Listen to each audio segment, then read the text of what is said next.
Hola, pilgrims! Guess what is in this box? It came in the mail. It says correos, which means mail in Espanol. It is probably my trekking poles, since that's the only thing I mailed from Spain. So, here's the top, okay, of one pole. So, about trekking poles, should you take them? Obviously, a very personal choice, but I'll tell you what worked for me. I bought Pacerpoles. That's why the grip here is so different. They're made in England by a physical therapist, I want to say. Pacerpoles. And it has a grip that leaves your hand in this position. Maybe that's easier to see. And this is really great because it doesn't wear out your hand or your wrist the way other poles do. A lot of poles have a strap here and you kind of hang your hand on it as you grip the vertical part, and that's a little different experience for the hand. However, that is the normal, that is most popular type of trekking pole or walking stick. There are also Nordic trekking poles, and those are a little different as well. So you have three different kinds. The Nordic is more for lengthening your stride and walking even on level areas. The Nordic poles are cool for exercising, and that's all I know about them. You'll have to research those if you're interested in those. Regular hiking trekking poles are vertical, and they have a variety of grips. People like the cork grips because they absorb sweat better and stuff like this. Those are the typical ones. They come in the lighter weight and the heavier kinds. They're either super cheap, like 10 euros per pole, or 100. They can get very fancy. Like I said, mine are pacer poles, which are kind of at the upper end of the price point. But I love them, and I'll tell you why. And I'll also tell you why trekking poles in general, I think, are a great idea. Okay, so first of all, the Camino does put a lot of wear and tear on your knees and ankles. And so using trekking poles, even on level surfaces, will spare your knees and ankles a little bit, and hips a little bit. So when I walk with my trekking poles, I can walk further with less fatigue and less pain, aches, etc. I tried this out at home in my training hikes, and I found that when I walked with poles, I could keep a better pace, maintain kind of a steady rhythm, and I also, could go longer with less pain. So those were great for even level surfaces. For hills, that's where they really come in handy, because as you place the pole and push on it with your arm is helping lift the body up if you're going uphill. And then if you're going downhill, your body, of course, wants to tumble forward. And so the trekking pole acts as a brake.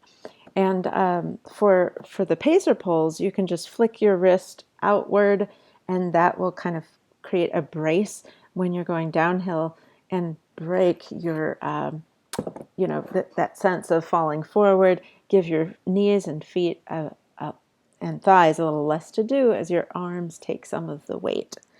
So they're great for pushing yourself up the hill, for bracing yourself down the hill, and then keeping a nice even pace on the level parts. Now, I would say that this would just be a luxury if it weren't also a safety thing, at least for me. I found that I stumbled more than once, especially in very rocky areas, places where I was putting my foot in, on gravel or on some even bigger stones that might roll all of a sudden, or when I was crossing a bit of water and so you had stones that were slick.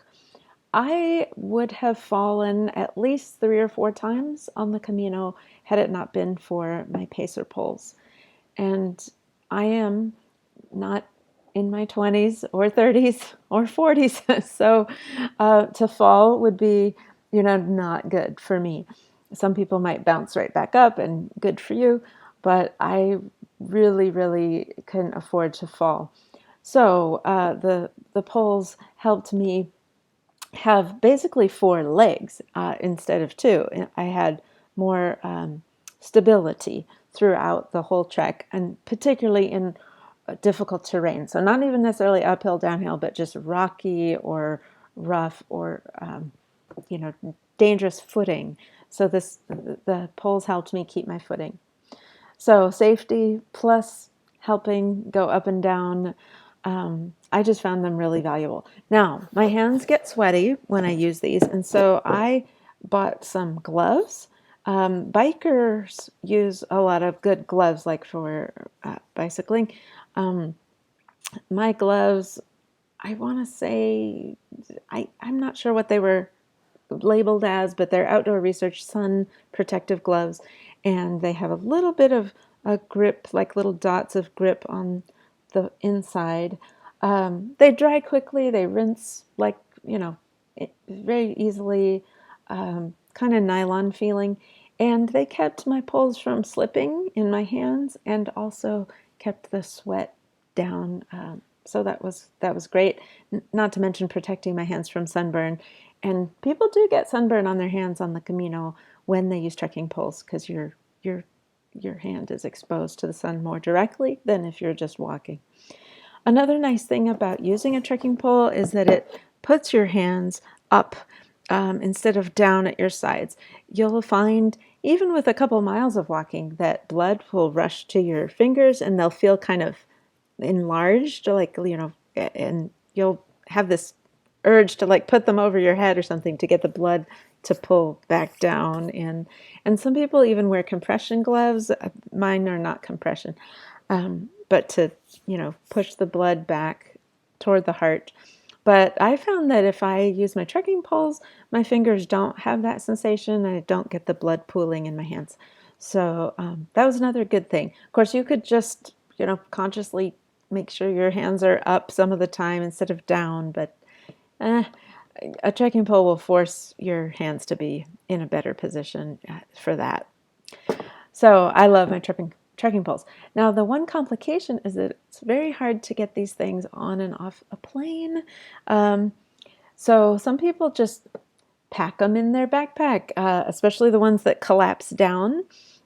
This is one section of my three-part pole, and the pacer pole, it does collapse. I mean, if you wanted to kind of telescope all the parts into this part, you pretty much can, but it's still a little bit harder with this grip, which is a grip I love and would not change and was not willing to sacrifice. But the grip makes it harder to kind of sneak into your luggage. The other thing is the TSA in the United States, it's really up to them whether they want to let you through with the trekking poles or not. And it might just depend on the agent's perception of how dangerous your poles are, like what they're made of. Are they taped up in a box, or are they tucked in your luggage? Are they disassembled? Is the tip, the hard metal tip, taken off or not? These are all things you could do to try to get it through. And some airlines, they list all kinds of hazardous things, and trekking poles are not on there. So you would think that maybe you would have a chance to get them through. But truthfully, TSA does have a notice that says trekking poles should not go on the plane. So I guess they're just too easy to use as a weapon. I don't know. So if you want to play it very safe, which I did, you can box up your poles. And I actually boxed them up and checked it as checked luggage. Now, normally I do not check luggage. I travel really light, no matter where I go, nor for how long I'm going to be gone. And I hate waiting around at the carousel for my luggage to come off the plane. And I feel like, man, I wasted a half an hour before my trip even started, just waiting. But I did check the poles. I didn't want to guess whether or not they would be let through by the TSA. I wanted to know for sure that they were going to be on the plane and with me. Now, of course, the airline could have lost them, but they didn't. So, they didn't. And the box was really clearly marked, and it had my contact information inside the box in case it was needed. Anyway, but like I said, I don't really like to check luggage generally, but I did check the poles, and you know what? They arrived off the conveyor belt just as I was walking up to the uh, carousel. So it didn't actually waste any time at all, except that, I mean, I had to walk down to the carousel, but you have to go through the carousel area to exit anyway at that airport. So in Madrid, it was very easy to pick these up, and it didn't waste time after all. I think because when you're entering a new country, there's a lot of extra stuff anyway with your passport and so forth. So that gave time for this box to come off the conveyor belt onto the carousel, and there it was, ready for me. So, yeah, if you check them as checked luggage, you're definitely not going to have them like confiscated by the TSA people. Okay, another thing is that when you come back, now for me, it's the United States to Spain and back. The Spain authorities are even more strict about trekking poles on airplanes. So they will not let you on. They just, I mean, what I'm hearing and reading from other people is don't try it. Don't try to sneak them on. Don't like roll them in your clothing. Just don't do it. So either you're going to check them or you're going to mail them. And in my case, I mailed, and it was so easy. I got to Santiago de Compostela. This is just a couple weeks ago. And I went down to the pilgrim's office to go through the showing my credential and getting my actual Compostela, which was so exciting. And right next to that area, that door, is a correo office, a shipping office. So I just walked in, and I had been using my trekking poles for a couple weeks, but I said, I need to ship these to the United States. They sold me this box, and it did cost some money, but they arrived safely, as you see, and I did not have to carry them around anymore.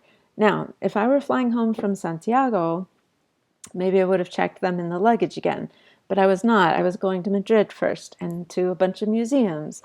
And when I got off the plane in Madrid, I didn't want to have my trekking poles because I was going to a museum immediately, and the museum that I was going to does not store your backpacks or luggage for you, especially during COVID, which this was. They're not doing like coat check-in and things that they maybe do at other times. So I really needed to not have all my gear. I could go to the hotel first and hope that I could drop everything off. But the trekking poles would then have to like go with me on a bus, on a train.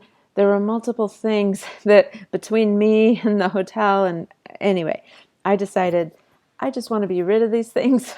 Even though I love them for walking, I'm going to pay the money to ship them home. The cheapest thing would not be this, though. Truly, if you didn't care to have the special grips and the pacer pole style, the cheapest thing would be to just buy your poles in Spain. They have a lot of shops that sell them, not only Decathlon, which is the outdoors store in the bigger cities, but even in smaller places, they sell trekking poles because pilgrims are so often discovering that they want them. Now, sometimes a person will only buy one and do kind of like a staff, a Gandalf thing, right? And I didn't, that didn't appeal to me, but and I trained with the two, and I really felt like I wanted the even balance and the steadiness of two. But plenty of people you'll see are walking with one, or they actually have a wooden staff and they're very beautiful, or they pick up a stick off the trail and they use it as a staff, as a like a prop, a stick, a helper. So there's a lot of ways to do this. Obviously, find your own way. And if you decide to buy trekking poles in Spain, you'll be able to. They have the cheaper, they have the more expensive. You could do one, you could do two. They're probably going to be just the regular style of the vertical style and not the special pacer pole.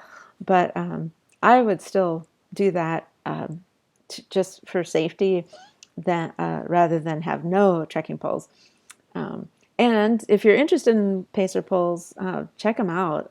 I'm a fan. They didn't pay me to say this or anything, but I'm truly converted to these, and I love them at home as well. So yeah, so that's all about trekking poles and how to bring them or not bring them to Spain. And I hope if you do a Camino that you find exactly what works for you and you have a lovely, lovely walk. Buen Camino!